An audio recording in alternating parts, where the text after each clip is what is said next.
Hey everyone, welcome back to our channel. If you're new here, please subscribe. I'd really love that. If you're returning, how you doing? What we're going to be talking about right now is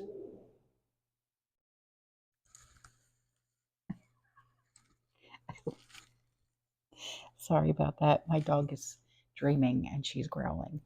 Um, what we're going to be talking about right now is what's going to happen when the green light is given. Well, in my opinion, it's already been turned on, but that's just my opinion. Violence, crime are already completely out of control here in the United States. In fact, you definitely wouldn't want to be caught in the streets when the hordes are running wild, okay? Hordes meaning groups of people, okay? If things are this bad already, okay, what's going to happen if things in the 11th month, okay, do not go the way that they want it to go? And they give the green light to the masses to spread, to cause widespread chaos all over America. Put on your thinking caps, kids, okay? I think that we got a small preview of what this could look like during the summer of 2020. Okay, just think back if you can remember what that looked like. Okay.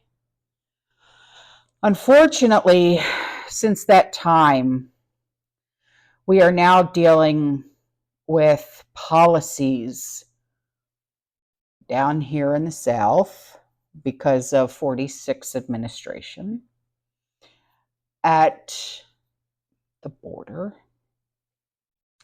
with having been allowed millions of extremely desperate people to just walk right in. The stage is being set, all right, for civil unrest on a scale that I don't think any of us have ever seen before. And it certainly isn't going to take much to push our society over the edge. All right. You know how you can push and push and push, and you can push people's buttons until they literally just go, that's it. I've had enough. Right. I mean, you could literally just feel the tension in the air. And you know what I mean. I mean, it's not like they're doing it subtly. No, no. So just, all right, look at what's happening in New York. Okay, you've heard Jason over at the Angry Prepper talk about it. Okay, I mean, the poor guy lives in New York, so he's dealing with this on a daily basis. Look at what's happening in the subway system. It is so bad that Governor Kathy Hochul has decided to call in the National Guard, for crying out loud. All right. Have things gotten so bad that we need to bring in soldiers to keep order on the subways? I mean, apparently so. The mass transit crime is also a major problem in Philly. All right. I have family that lives in Philly, so I know this to be true. And it is being suggested that the National Guard should be deployed there as well. And I thought that dealing with crime was what the police were supposed to do. I have cops in my family. I'm married to one. All right. And they're like, our hands are tied. We got to call in the big guys. Really? I mean, unfortunately, police departments in all major cities across the country are now severely underfunded and they are understaffed. Holy cow.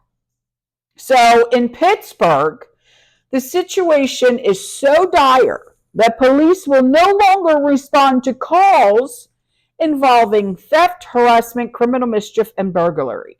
I mean, seriously? So if you live in Pittsburgh and your house gets burglarized, don't call us, we'll call you. It's like, wait a minute. What, am I just supposed to handle this on my own because you don't want me to do that? You know what I mean? So if you, I mean, seriously, if you're literally just, at home, you watch TV, and someone breaks into your house and starts robbing you, what are you supposed to do? Make sure you have your boomstick on your side. And boom, boom, boom. Okay? This is going to cause major problems. We have already reached a point in our societal decline where the wheels are coming off of the car right in front of our eyes and we're riding on the damn rim. Okay? In Oakland, crime is so bad that 4 out of 5 Taco Bell restaurants in the city, you can't even eat inside. It's drive-through only. And it's also cashless now.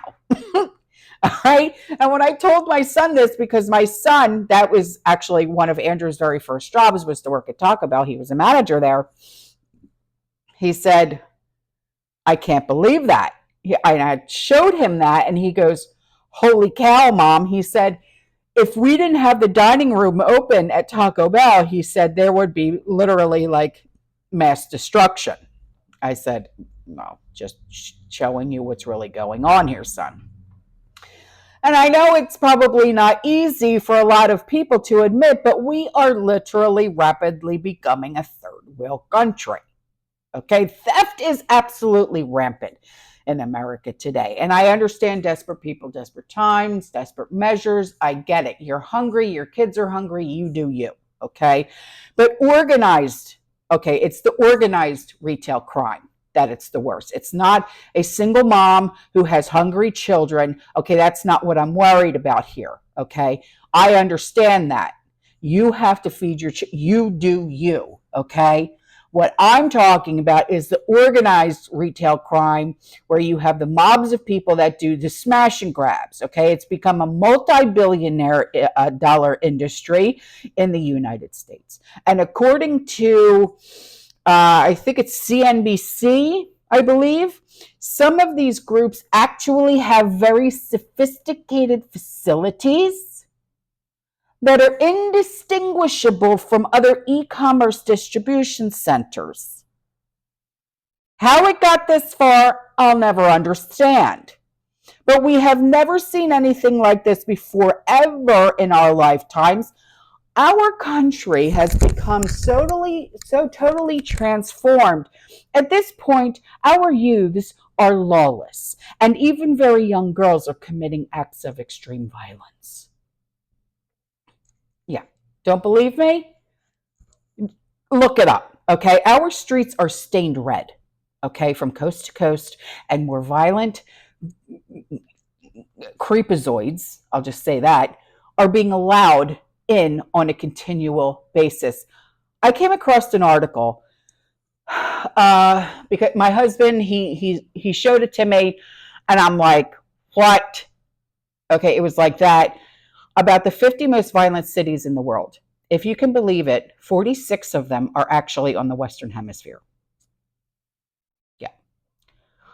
I suppose that most of you will not be surprised to learn that Mexico had the most cities on the list. With such extreme violence raging just across that southern border, you would think that our leaders would be doing all that they can to keep us safe.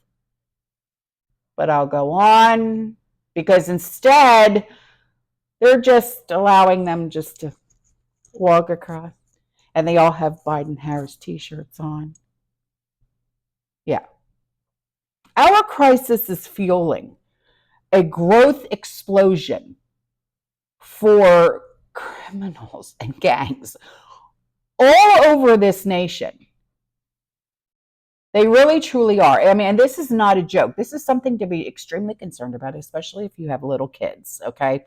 Or teenagers, even for that matter. I mean, I think about my niece, Cariana, who's 14 years old. She's 14 going on 24, and she actually looks like she's like 19. And I'm like, Carrie, you are so beautiful, because she really truly is. She's gorgeous, okay? And I'm thinking, don't go out by yourself. Don't do this. Don't do that, because she would be a target for these guys. And that's what scares the hell out of me. You know what I mean? I mean, we are